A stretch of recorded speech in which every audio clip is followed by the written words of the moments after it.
You knew it was coming. We all did.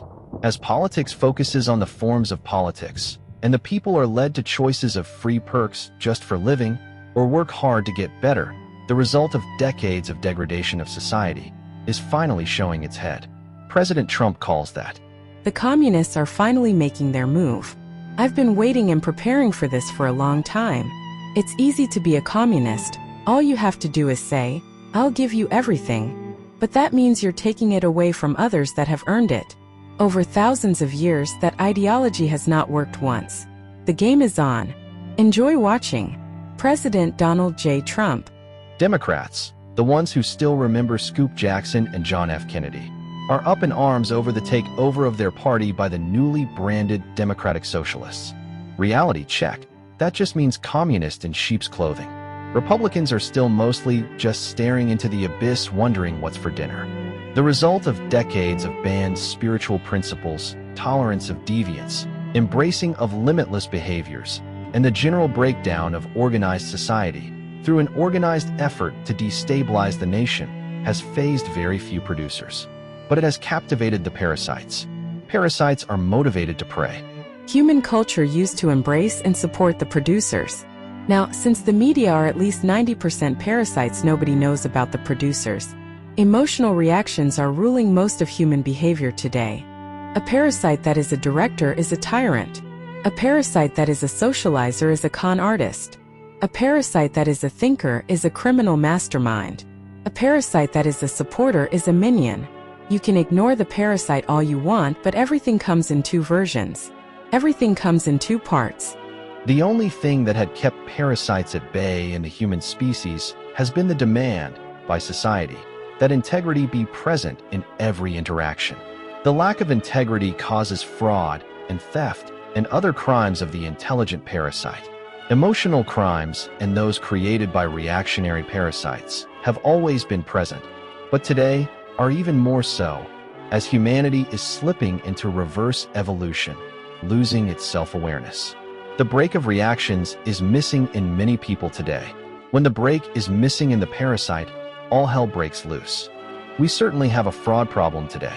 Imagine if Trump had not been elected and the Harris administration had continued the fraud that has already been uncovered. No, come to think of it, don't. It's not good for you. Evolution in reverse does not mean the mistaken belief that all life evolves in a straight line. Snakes not having legs is not reverse evolution. Birds not having teeth is not reverse evolution. Reverse evolution is when something that grew to a greater enhancement is reduced to a condition it came from. A step back, not a step forward. Socialism and communism are indeed political forms of governmental function, but they are much more than that. They are weapons. They are tools. They attract the parasites with their permission. While both systems advocate for public ownership of the means of production, socialism and communism differ primarily in their approach to property, distribution, and the role of the state. Property and distribution in a socialist system, individuals may retain personal property, and economic production is distributed based on individual contribution and effort. Socialists often support gradual reform and allow for some private enterprise within a regulated framework. In contrast, communism seeks the total abolition of private property and class distinctions. Under communist theory, resources are distributed according to need, from each according to his ability, to each according to his needs, and the system aims for a stateless, moneyless society. Means of achieving goals. A key distinction lies in the method of political change. Socialism is generally associated with democratic processes and incremental reforms within existing political structures. Communism, particularly in its Marxist-Leninist interpretation, typically advocates for a revolutionary overthrow of the current capitalist system to establish a dictatorship of the proletariat. In Marxist theory, socialism is often viewed as a transitional stage toward the ultimate goal of communism. Therein lies the weapon's enticement. Start with socialism and gradually move to communism. Excuse marks for now, subtle overthrow is far less messy, and those forms of government become the means to domination by the controlling parties. Both are weapons to control population and gain property and land. In other words, con artists' ultimate scam. Control the minions and take over their possessions, mostly with their own permission because socialism appeals to the parasite. America could be overthrown using its own election system. Democrats and communists and socialists have been trying to do that ever since their slaves were taken away. Under socialism, work is not encouraged, compliances. Parasites want to be controlled as that satisfies their need to be taken care of. Parasites lie, cheat, steal, and get elected as Democrats and undercover rhinos in order to engage socialism, in order to invoke communism and hopefully be a part of the ruling class that remains. Never mind the people. People are cattle. Remember, herd immunity? Interestingly enough, America is the only nation on earth with a built-in protection to socialism and communism. It is contained in the Guarantee Clause of the Constitution. Article 4. Relationships between the states. Section 4. Republican form of government.